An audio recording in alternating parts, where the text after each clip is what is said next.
Tighter COVID-19 measures are now in place. We have to institute even stronger measures. It is clear that the level of compliance is not going to be achieved by virtue of moral suasion or appealing to the public.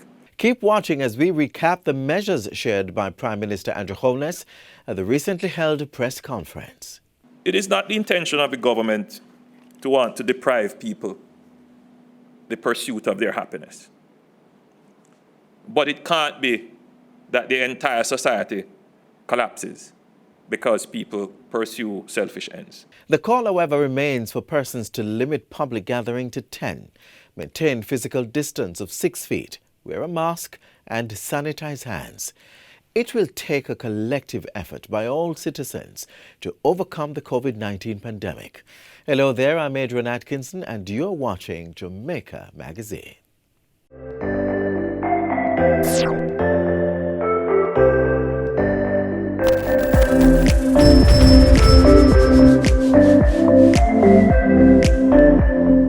It's absolutely critical that we receive the vaccines. You will see hospitalizations and indeed deaths likely come down. And so there is a lot of value to be gained by getting as many vulnerables on board as possible. So tell your mothers, tell your aunts, listen out for yourselves if you're over 60 and take the vax, because the vax is what will help you to guard against the COVID virus and indeed help your relatives, your friends, those who you come in contact with for the same benefit.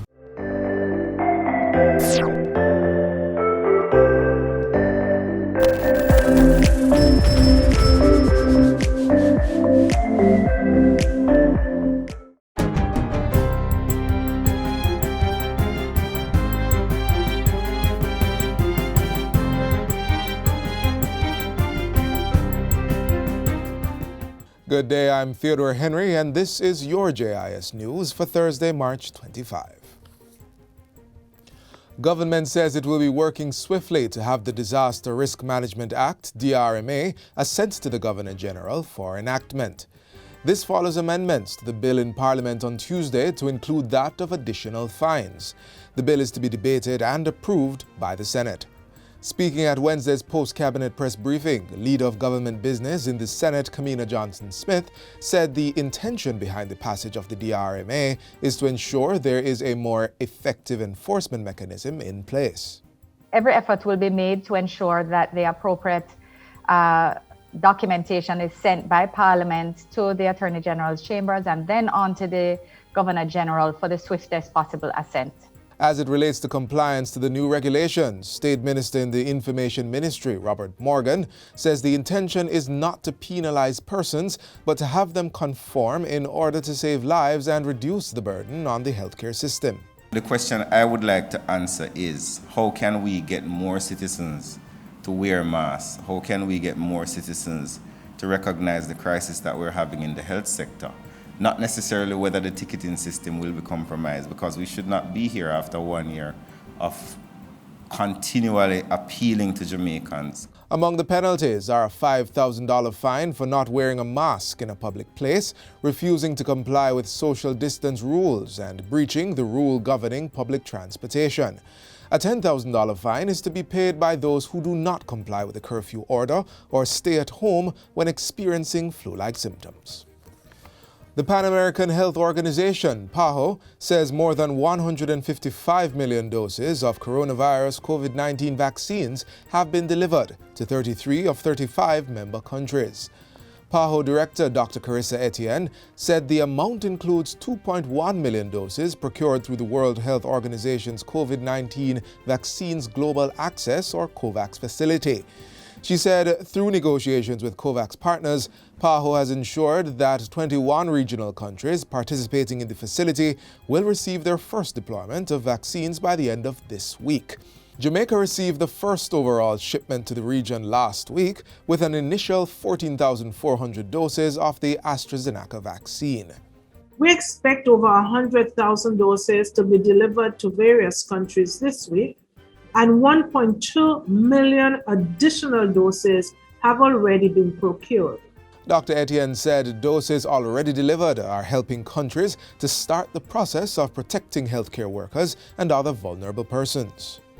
Our region-wide immunization network is the backbone of our primary healthcare system, which enables us to reach more people and to maintain high rates of vaccination coverage.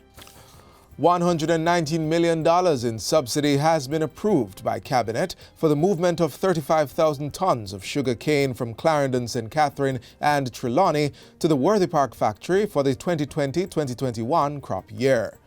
Funding will come from existing monies within the Sugar Industry Authority and the Sugar Company of Jamaica, SCJ Holdings Limited.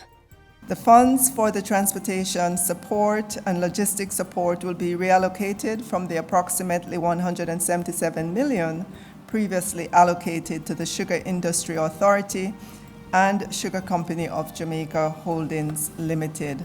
Over the past 3 years, the government has expended over $500 million in support to facilitate the transportation of sugarcane and to effect repairs to cane roads as part of the continued support to farmers and other stakeholders within the industry. Minister Williams was speaking at a post-cabinet press briefing on Wednesday.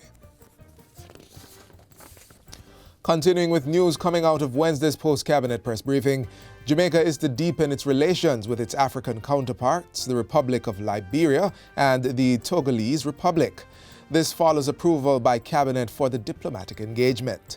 Information Minister Favour Williams says it is important for Jamaica to diversify and broaden the scope of opportunities for increased trade, investment and political collaboration, as well as technical and economic cooperation. The establishment of diplomatic relations with Liberia and Togo is in keeping with the policy objective of Jamaica to develop greater and more meaningful engagement with African countries to provide increased opportunities for economic, technical, and cultural cooperation and the pursuit of trade and commercial benefits. Meanwhile, further partnerships will be established with small island developing states, SIDS, of the Pacific. According to Minister Williams, diplomatic relations will provide opportunities to expand Jamaica's bilateral economic, technical, and cultural cooperation.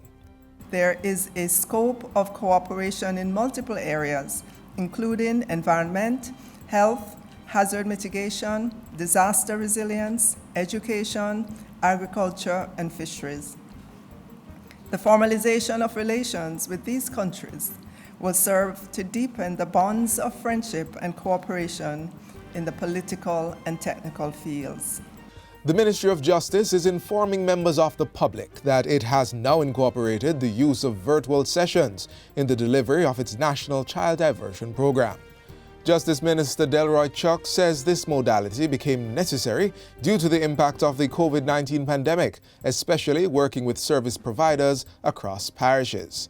National Child Diversion Consultant Ruth Carey says the ministry will support face-to-face sessions wherever they can be facilitated. Because we treat with children, it's important that the first engagement or the initiation with that child, it has to take place face-to-face so that we can ensure that we're speaking to the right person and we have the proper consent form signed to move forward. So we accommodate a face-to-face first session, and then the remaining sessions are done virtually. In terms of trainings, our trainings are held virtually right across the island in all of the parishes. Ms. Carey also says where facilitators of the program in some parishes have difficulty with internet access, efforts will be made to facilitate them at child diversion offices.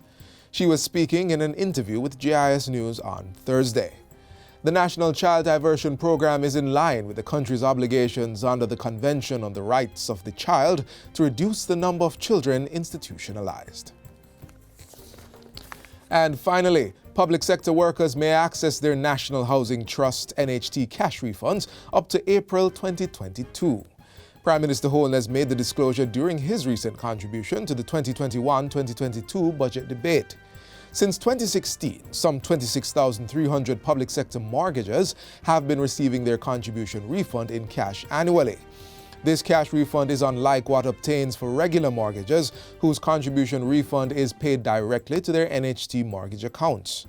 When this provision was initially established, it was based on the economic situation which resulted in a wage freeze under the Memorandum of Understanding between the public sector, workers, and government. With the impact of the COVID-19 pandemic, such an extension is once again needed. As part of the NHT's COVID-19 relief effort, the agency will allow persons who have been unemployed for a period of 12 months or more to access their contribution refund 1 year in advance. Therefore, a contributor who has lost his or her job due to the pandemic can access their refunds for 2013 and 2014, the years for which the NHT is presently issuing refunds. The initiative will expire in July 2022. And that's it for JIS News Today. I'm Theodore Henry. Thanks for watching.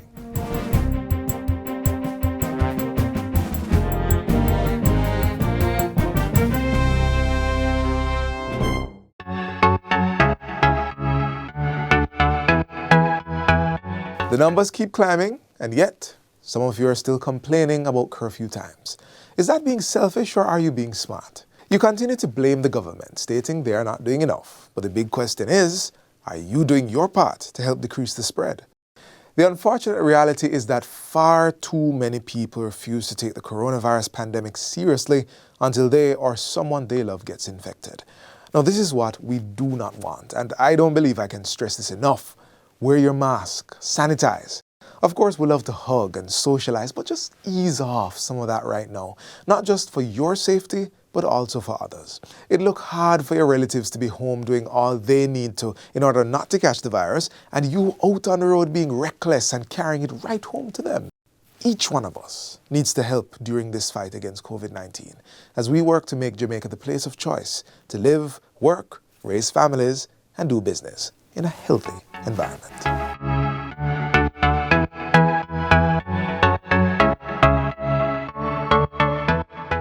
The government on Sunday implemented even tighter measures to contain the spread of COVID-19.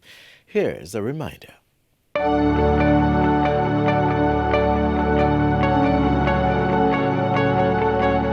After careful consideration and the need to restrict movement even further, except for essential activities, the following changes will be effected. From Thursday, March 23, to Friday, March 26, the nightly curfew hours will remain at 8 p.m. to 5 a.m. the following morning. So on Saturday, March 27, 2021, the curfew will begin at 12 noon and continue through the rest of Saturday and the entire day on Sunday. Let me say that again, the entire day on Sunday, and end at 5 a.m. on Monday, March 29, 2021.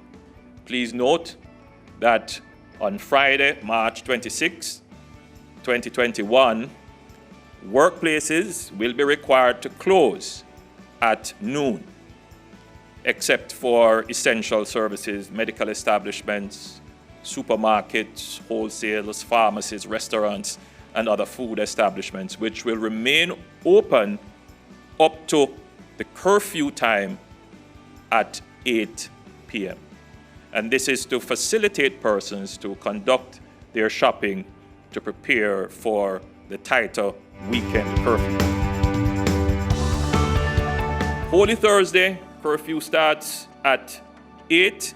The curfew will extend throughout all of Good Friday and would end 5 a.m. on Saturday. On Saturday, April 3rd, the curfew will begin at noon and continue through the rest of Saturday, the entire Easter Sunday, and the entire Easter Monday, and it will end at 5 a.m. on Tuesday, April 6, 2021.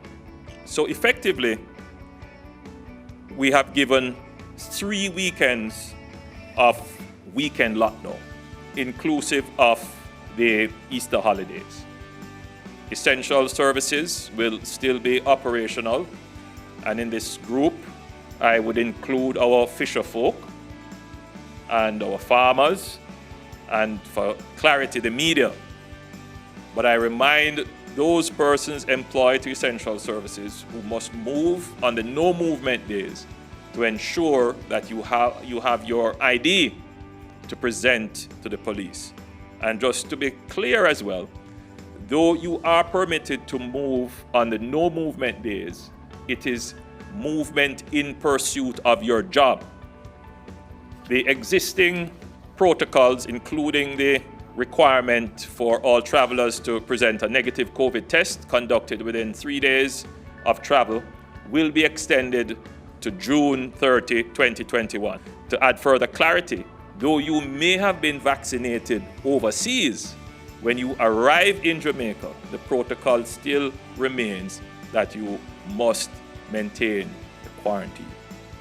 The existing ban on direct flights from the UK will be extended to April 13, 2021. Travelers from the United Kingdom coming through other countries will be required to test on arrival and await the test results in state quarantine at their own cost. Now, workplace clusters are increasingly becoming a matter of grave concern. The existing work from home directive in the public sector is being extended until April 13th, 2021.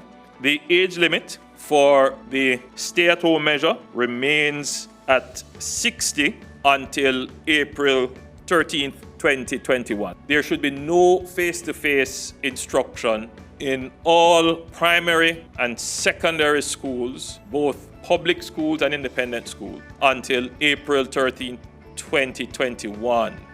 Students are to be instructed using other modalities, and for clarity, note that this includes students who are to sit the exit examination. So effectively, all schools are closed. As of April 6, the cap on the number of persons permitted at a marriage ceremony will be reduced from 25 to 15. This will be in place until April 13th, 2021. Until April 13th, 2021, services will be permitted for places of worship during the hours 5 a.m. to 8 p.m. A maximum of 12 persons, including officiating clergy and IT personnel, may be physically present to facilitate electronic broadcast from the place of worship. To ensure this is done in an orderly manner, applications are to be submitted to the divisional commanders of each parish through the police station closest to the place of worship, with the list of no more than 12 persons who will be involved in the service. The address of the place of worship and the times of the service should also be submitted with the application. Burials and interment would only be allowed on weekdays. We will not allow any burial on public holidays or on weekends. And that would be between 9 a.m. in the morning and 4 p.m.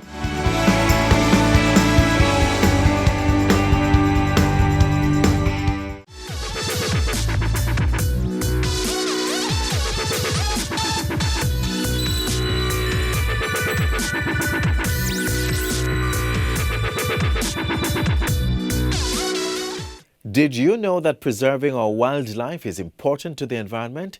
Let's take a trek with the National Environment and Planning Agency, NEPA, to learn more.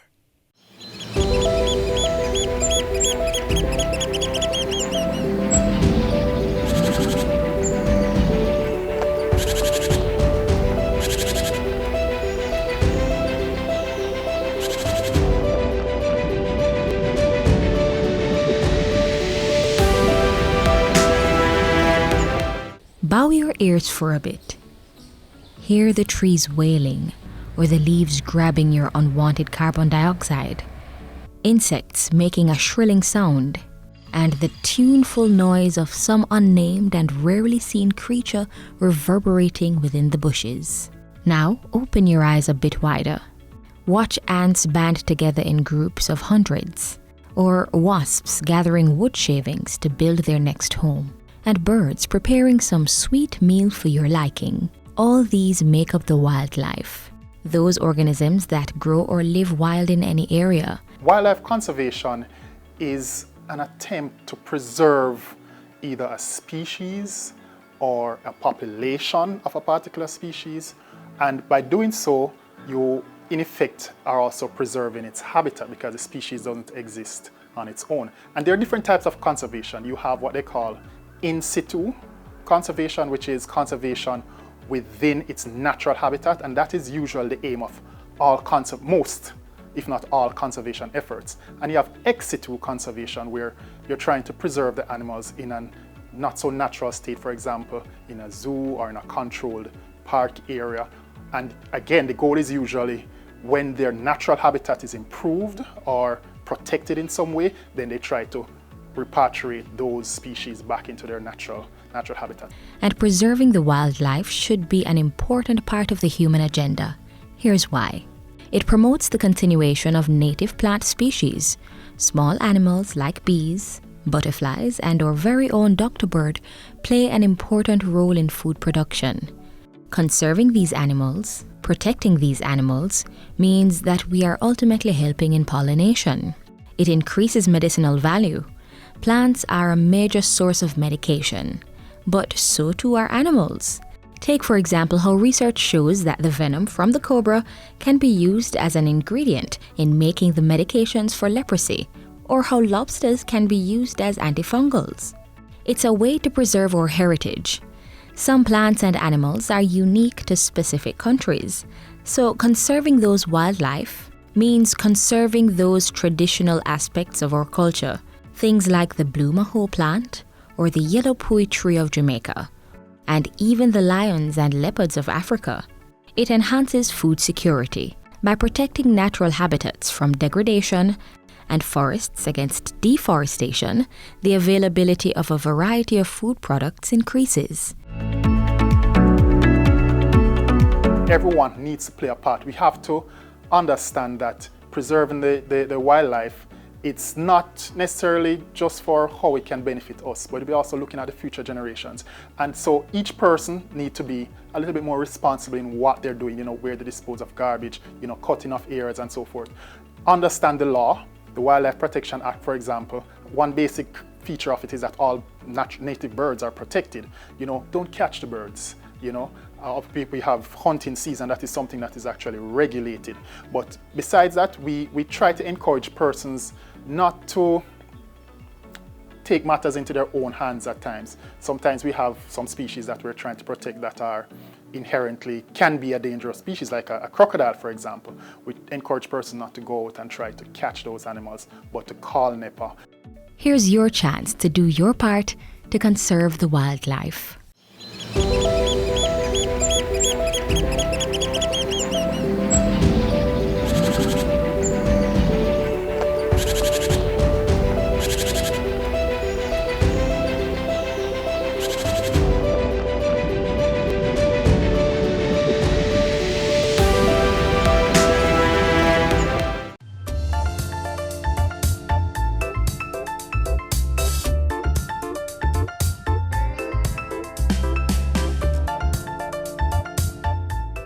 Let's continue our trek in another of our beautiful green spaces. This time, we are off to the Blue and John Crow Mountains.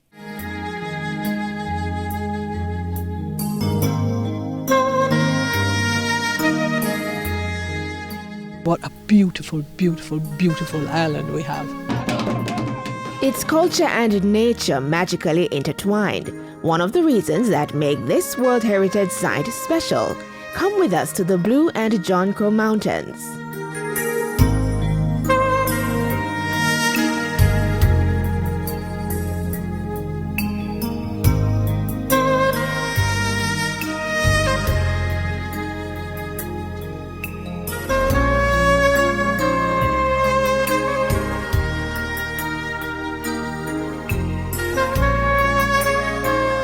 There is much to see, touch, smell, and taste up in these hills. You can just come in for the day, sit, relax, have your barbecue, go hike on our hiking trails. You can have a tour guide if you so desire to take you on the trail. You can also bring your tent and you can camp overnight. In the Blue Mountain Peak area, you can hike to the Blue Mountain Peak, go to the ice point, come back to Portland Gap where you can rest.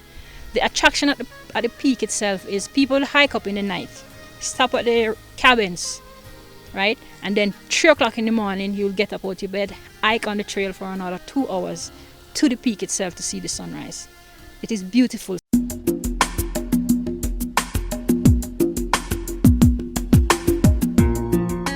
This is where peace is. Talk about getting away from the hustle and bustle of life. This is the place to be. It's cool nature, yes, often cold, particularly in the latter part of the year. But you'll be easily warmed by the best tasting coffee and dance the day away with captivating traditional entertainment. Yes, the Blue and John Crow Mountains has it all. You leave amazed, not believing it all exists in one place, some 4,000 feet above sea level. High up, where it feels like you can touch the clouds, where you can watch birds making their nests, playing among their flock. How it gets its name, the blue. If you're in Kingston looking in the hills or on the hills, you would see the color blue on the mountain. The John Crow part of it is our ancestors used to hunt wild boar and take it to the other parishes to sell to the different parishes. So what is not sold off, they would leave it, they wouldn't take it back home, and then the John Crow will come down and clean up after they leave.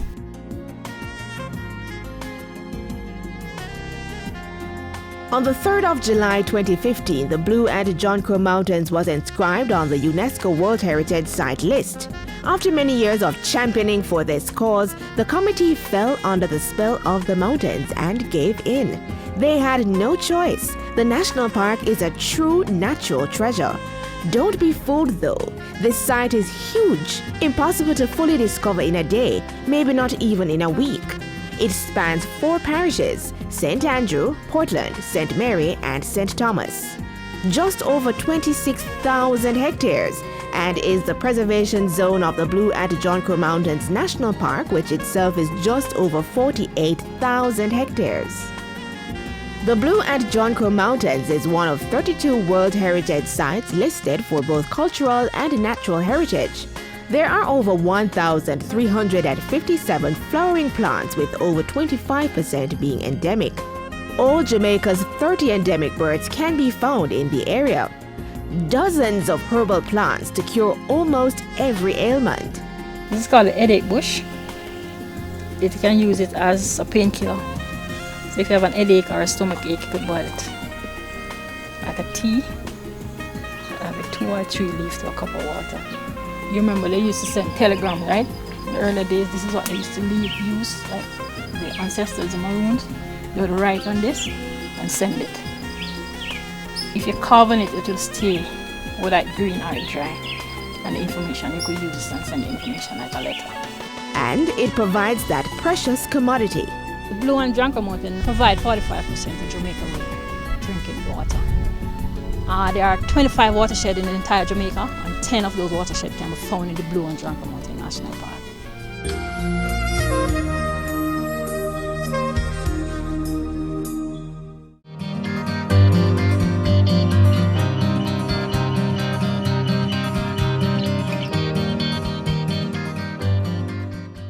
This is where our journey ends, but only for today. Do join us again tomorrow when we'll bring you another informative program. In the meantime, stay connected via our website, jis.gov.jm. And while you're online, send your feedback to Jamaica Magazine at jis.gov.jm or via tweet at JIS News. You can also find us on all the major social media platforms and through our mobile app that's Android and iOS compatible. On behalf of the entire production crew, I'm Adrian Atkinson. Do take care.